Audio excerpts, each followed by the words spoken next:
New video में। जैसे कि मैंने पहले वीडियो में बताया, अगर आप वेब डेवलपर में हो तो आपको छोटी मोटी एरर आएगी, तो उस एरर से बचने के लिए मैं आपको कुछ तरीके बताऊंगा ताकि वो आपको एरर में आगे परेशानी ना हो। ठीक है, लेट्स सपोज आपने बॉडी टैग, ये सब आपको फॉर्मेट पता होगा, नॉर्मल जो फॉर्मेट होता है। ठीक है, बॉडी टैग के अंदर आप क्या, एक एंकर टैग होता है। एंकर टैग बेसिकली क्या करता है, ये तो आपको पता होगा। अगर आप उस पर एंकर टैग पे कोई भी अगर आप लिंक देते हो, देन उस पर मतलब कोई भी यूआरएल देते हो, जैसे मैंने दे दिया यूट्यूब का यूआरएल। ठीक है, उसके बाद अगर आप उस एंकर टैग पे क्लिक करते हो, ये क्लिक करा तो वो उसी यूआरएल पे चला जाता है। बेसिकली ये बात करता है एंकर टैग। ठीक है, पर जनरली क्या होगा कि जैसे ही आप वेब डेवलपमेंट में आगे बढ़ोगे तो ऐसे क्या होगा, ये एंकर टैग भी यूज़ करोगे, एक टैग और यूज़ करोगे जिसको हम बोलते हैं बटन। ठीक है, जैसे कि आपने बहुत सारी ई कॉमर्स की वेबसाइट पे देखा होगा, एक अमेजोन की वेबसाइट होती है। अमेजोन की पता ही तो क्या होता है। अमेजोन पे क्या होता है, जब हम किसी पे क्लिक करते हैं तो जिस पे भी क्लिक हुआ है उस प्रोडक्ट की डिटेल जाती है नेक्स्ट पेज पे जाती है, नेक्स्ट टैब पे जाती है, नेक्स्ट विंडो पे जाती है। ठीक है, सेम ऐसे ही। अब जनरली क्या होता है कि हर चीज़ पे तुम, ऐसा तो नहीं है कि एंकर टैग लगा घूमोगे, एंकर टैग दिखाई देगा, हाईलाइट करोगे, ऐसा नहीं हो सकता, क्योंकि उसमें आपको हाइट फिट चेंजेस करनी पड़ती है। ठीक है, अब जनरली क्या होता है, जैसे कि आपको बटन के अंदर एक एंकर टैग यूज़ करना है। आप चाहते हो कि बटन पे जैसे कभी बार लिखा होता है रीड मोर लिखा होता है, क्लिक करते हो न्यू पेज भी खुलता है, वो भी एक तरह का लिंक ही होता है। ठीक है, और उसके अंदर क्या लिखा होता है, उसके अंदर बेसिकली लिखा होता है एंकर टैग। एंकर टैग में होता है एक लिंक .youtube.com। ठीक है, इस पर जैसे मैं लिख दिया रीड मोर। ठीक है, अब जनरली आप वेबसाइट पर आगे चल के काम करोगे तो ऐसा कुछ आपको देखने को मिलेगा, जहाँ पर रीड मोर लिखा होगा, रीड बुक, जहाँ पर एक बटन दिया होगा, बटन के अंदर आपको एक एंकर टैग होगा, एंकर टैग पे लिखा होगा रीड मोर। ठीक है, फिर उस पर क्लिक करोगे तो वो यूट्यूब पे चला जाएगा। अब यहाँ पर एक दिक्कत ये आती है, अगर आप ऐसे लिखते हो बटन के अंदर एंकर टैग, फिर यहाँ पर लिंक डालते हो, तो उसको सीसेस करना थोड़ा मुश्किल होता है। मुश्किल नहीं होता, थोड़ी सी मतलब ये मान लो कॉन्सेप्ट आगे पीछे हो जाता है सीएसएस का।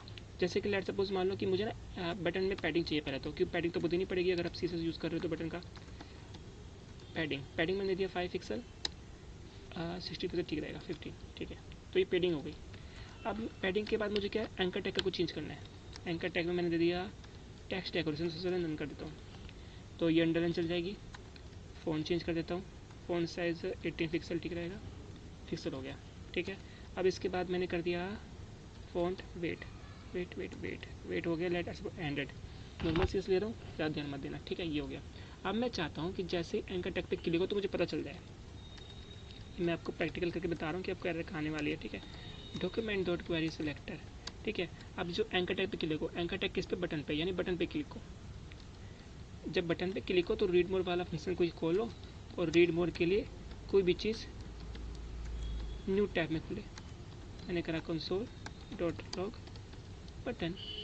ठीक है, अब एक चीज़ देखो, अब जैसे ही मैंने इस पर क्लिक करा तो बटन पे क्लिक हुआ। ठीक है, मैंने इस पर क्लिक करा तो भी क्लिक हुआ। ठीक है, लेकिन यहाँ पर है एक ट्विस्ट। चीज़ देखो, मैंने बटन के अंदर एंकर टैग लगाया है।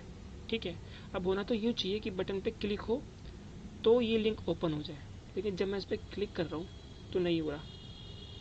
देखा आपने, क्लिक करा मैंने, नहीं हुआ बटन पे, यानी वो लिंक गया नहीं, लेकिन जैसे ही मैं इस पर टैक्स पे क्लिक कर रहा हूँ तो वो जा रहा है। अब ये हो क्या रहा है कि यहाँ पर मैंने बटन के अंदर एंकर टैग दिया और बटन में दे दिया है मैंने पैडिंग। इसका मतलब कि एंकर टैग ने अंदर ही अंदर मार्जिन ले लिया है, या यूँ कहूँ बटन ने एंकर टैग को और अंदर दबा दिया है। कैसे पता चलेगा, ऐसे पता चलेगा। देखो, एंकर टैग ने इतना स्पेस घेर रहा है और बटन इतना, और मैं क्लिक कर रहा हूँ खाली इतने एरिया में, टैक्स पे नहीं। तो ये दिक्कत आपको आ सकती है। तो इसका एक सल्यूशन है कि आपको बस इसको आगे पीछे करना है। आगे पीछे कैसे, एंकर टैग आपको लिखना है। ठीक है, एंकर टैग में लिखने के बाद आपको लिखना है बटन, और ये बटन यहाँ से हटा के आपको यहाँ कर देना है। ठीक है, इसके बाद कर देना है रीड मोर, ये कर देना है।